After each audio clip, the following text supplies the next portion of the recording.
The latest season of Conquest is finally upon us, and we are going to be earning shards for our favourite arachnid, Admiral Trench. Now, I am here to go over with you in this video today how to best go about the feats in Sector 1. Let's break this down.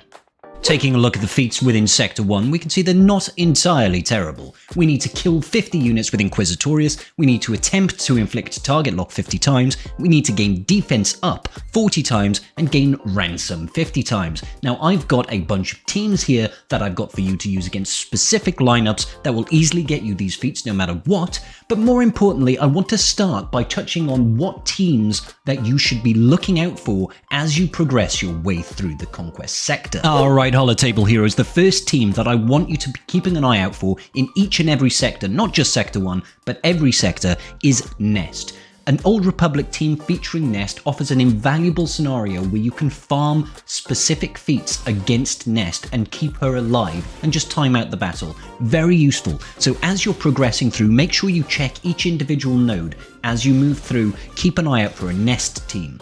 Secondly, Mon Mothma is the second one, but it'll also work out quite well if you go and find yourselves a Genosian node. The reason I say this is because they're useful for a number of reasons. Predominantly, they've got a baked-in revive. Revive mechanics help you drag out battles longer. If you drag out the battles longer, you'll be able to satisfy the requirements for feats that require you to either gain a bunch of buffs or inflict a bunch of debuffs, or alternatively, the nodes and feats where you need to get multiple kills. Look out for Genosians. Look out for Mon Mothma. The final team to look out for is Imperial Troopers. The reason I say Imperial Troopers is a good node to have on every single sector is that they always have baked-in revives. If we check out their modifier, they've got this Endless Ranks modifier. Whenever you kill them, they will revive 3 times, okay? 3 times, and that does not get resisted by effects that are supposed to permanently kill units. So if you've got, say, Watt's weapons tech on there, they will still revive out of this Endless Ranks. This really helps with those nodes where you want to be able to kill multiple units per battle.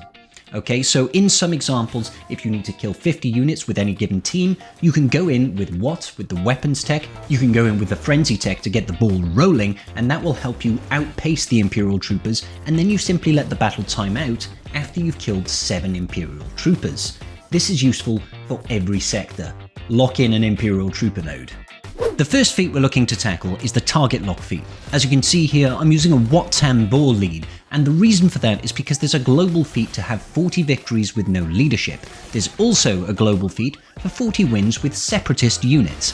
This way, we're actually covering 3 feats with just 1 team. You do not need to have a good leadership for this to work. I'm actually using this on the bonus node at the end of Sector 1.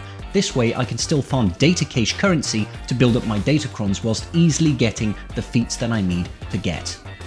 Do this every day, do 2 or 3 battles of this every day, and by the end of Conquest you will absolutely have completed all your Separatist feats, you will have completed all your no leadership feats, and you definitely would have got your target locks there. There are so much target locks, B1's AoE, GG's AoE all do target locks, and this team will tank enough damage that you'll be able to get through a significant number of these. It'll only take a couple of battles, and you'll earn everything and hit 3 feats at once.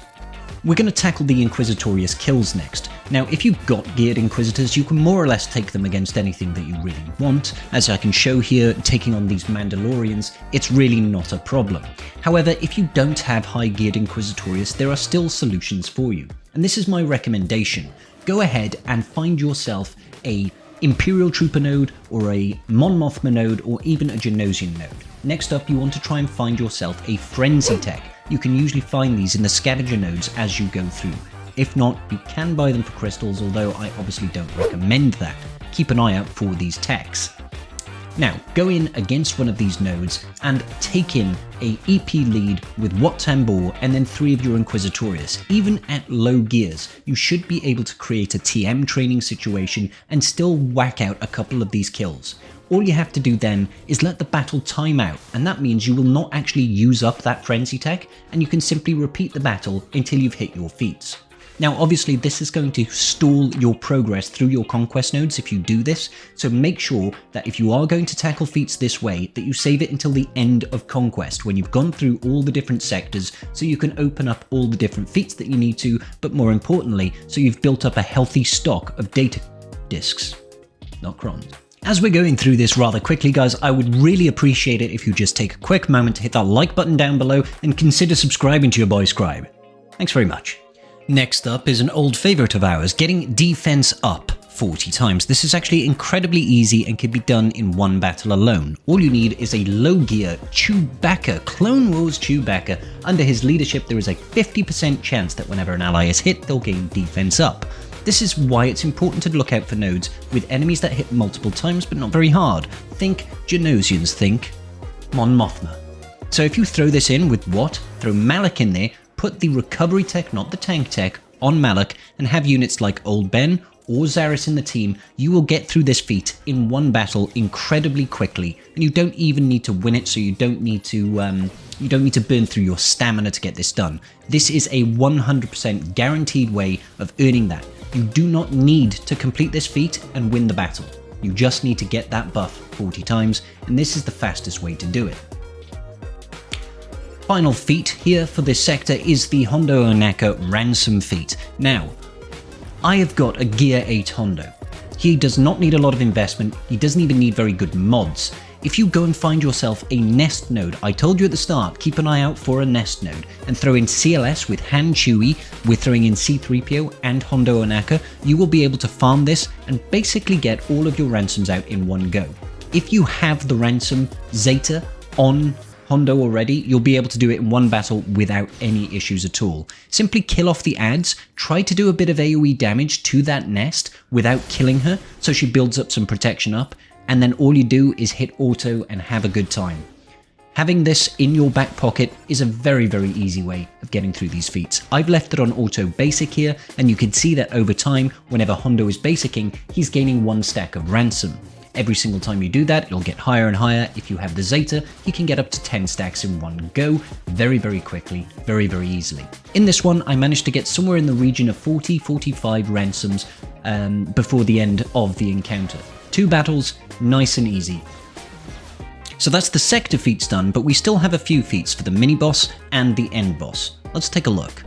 First and foremost, the mini-boss. So we've got sortie-led droids here. There are 2 feats and they're antagonistic, so we can't get them both with one battle, as T3 needs to survive and we need to win without using any supports. T3 is a support unit. I don't feel there's much value in me telling you how to win this without a support unit. There are a load of teams that you can use to accomplish that. However, when looking at getting T3 to survive, it can be a bit tricky because most people don't have him geared. This is my solution. So I'm going in with a standard CLS team, but I'm dropping C-3PO out in favour of T3M4. It's actually a very easy team to get this done with. You can use hand shoots first to control sortie at the start, and then it's just a case of trying to control the enemy team and blind them with Chewpio so that their AoEs will miss T3. You should have significant levels of DPS on your CLS team that chewing through this sortie team shouldn't be too much of an issue.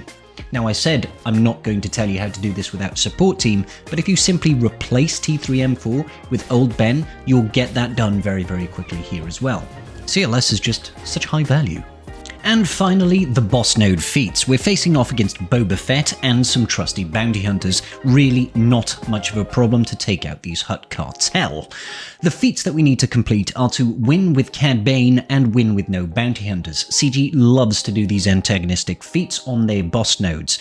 I will go over a team featuring Cad Bane, and you can use whatever you want to get the no bounty hunter feats. Just don't take bounty hunters. The team I'm taking in here is a relatively standard bounty hunter team. I'm going in with a boss lead featuring Fennec, we've got Grief, we've got Mando, and of course the one unit that we need to survive is Cad Bane. Now our enemies are going to be doing a lot of attacks, they're going to be throwing a lot of thermal detonators, but typically speaking under a boss lead, debuffs are going to just be healing us up. We've got enough recovery, enough sustain, and definitely enough DPS with Cad Bane there, with Fennec there, that we can chew through these guys eventually. Now unfortunately, until you get rid of that deadly foe debuff status condition, it's not really a debuff, is it? It's blue. You won't really be able to trigger your contract very quickly because you won't be able to do those assists, but eventually you will chew through. Simply get to the point where you're contract and then go ahead and start disintegrating individual units. You could choose to do that to Kassantan if you like. I chose to do it to Boba Fett because I really didn't think it mattered who I got rid of. But this should get it done, provided you've got some investment in your Cad Bane. And that should about do it, ladies and gentlemen, for this particular sector. I will be doing Sector 2 very, very shortly, so keep an eye out for that. If you haven't done your galactic challenges yet, do check out my video here where I go through the painfully annoying Fleet Galactic Challenge. Don't worry, you can get it done, I promise you. And until the next video, peace out and big love.